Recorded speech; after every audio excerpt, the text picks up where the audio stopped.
वापस जाने का वक़्त भी करीब आ गया था। एक दिन पहले हम लोग हलवा पूरी का नाश्ता करने कोलाची इन में आ गए थे।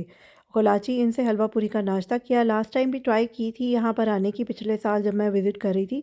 लेकिन इनकी रेनोवेशन की वज़ह से हम नहीं आ सके और लोग यहाँ पर स्पेशली नाश्ता करने आते हैं। भाई से भी बड़ी तारीफ़ सुनी हुई थी। इस वक़्त हलवा पूरी खाने का सच बताऊँ तो कोई मूड नहीं था। लेकिन यही बात थी कि बदपरहेज़ी हो जाती है मिसिसागा में आके।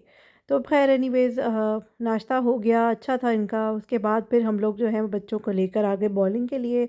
तो बॉलिंग के लिए यहाँ पर सबसे पहले तो ये लोग शूज़ भी दे देते हैं, आपका फुट का जो भी साइज़ होता है पूछ कर, उसके हिसाब से। और फिर आप जब पहन लो तो फिर अपनी गेम जो है वो स्टार्ट कर सकते हैं। टाइम सेट करना होता है कि 1 घंटे के लिए चाहिए, 2 घंटे के लिए चाहिए, वो आप पे अपने ऊपर है। ख़ैर यहाँ पर सबकी बारी आ रही थी तो बारी-बारी सब लोग एन्जॉय कर रहे थे।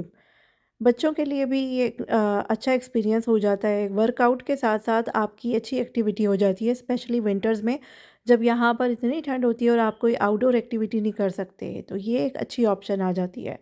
मैंने तो बचपन में की हुई थी और काफ़ी टाइम बाद में कर रही थी, लेकिन मुझे बड़ा मज़ा आया। और ये था कि जो खा पी रहे थे वो कैलोरीज़ भी बर्न हो रही थी, क्योंकि हम लोग साथ-साथ में कहीं न कहीं जाके वॉक भी कर लेते थे। कभी डाउनटाउन में वॉक कर ली, तो कभी कहीं। तो इस तरह से फिर हमें ना गिल्ट महसूस नहीं होता था। तो बस यहाँ से एंजॉय करने के बाद अब हम घर जा रहे थे, क्योंकि भाई ने कहा था रेस्टोरेंट में जाएँगे, लेकिन मैंने आज मना कर दिया।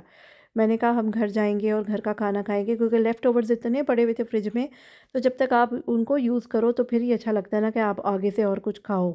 तो बस खाने के बाद हम लोग आ गए रिजवे प्लाज़ा और रास्ते में देखें फ्लरीज़ हो रही हैं। बच्चों को स्नैक्स दिला दिए थे और मैंने और मेरी भाभी भाई ने मटका चाय एंजॉय की बॉलीवुड से। और उसके बाद यहाँ की मलाई कुल्फ़ी पैक करा के घर आके एंजॉय की। रात को सो गए और सुबह इस वक़्त जो मंज़र है वो आप देखें कितनी अच्छी स्नोफॉल हो रही है और इस सीज़न की पहली स्नोफॉल हमने देखी है। जब आए थे तो फॉल वाइब्स थी, जा रहे हैं तो विंटर वाइब्स हो गई हैं। बस यहाँ नाश्ते के बाद हमने निकलना था, सामान भी पैक हो चुका था। जब आप आते हैं तो वापस तो जाना होता है, लेकिन जाते हुए उदासी होती है। आप अपने घरवालों के साथ जितना भी टाइम स्पेंड कर लो, वापस जाने का दिल ही नहीं करता, बच्चे भी बड़े उदास हो जाते हैं। तो ख़ैर अब सबको अल्लाह हाफ़िज़ करके हम लोग घर के लिए निकल गए थे। खैरियत से बॉर्डर भी क्रॉस हो गया और उसके बाद रास्ते में बड़ी बारिश मिल रही थी। इवन कि इतनी फॉग थी कि आप ये देखें क्या मनाज़र हैं। घर आ गए और ये है अब सामान जिसको मैं अब अनपैक करूँगी।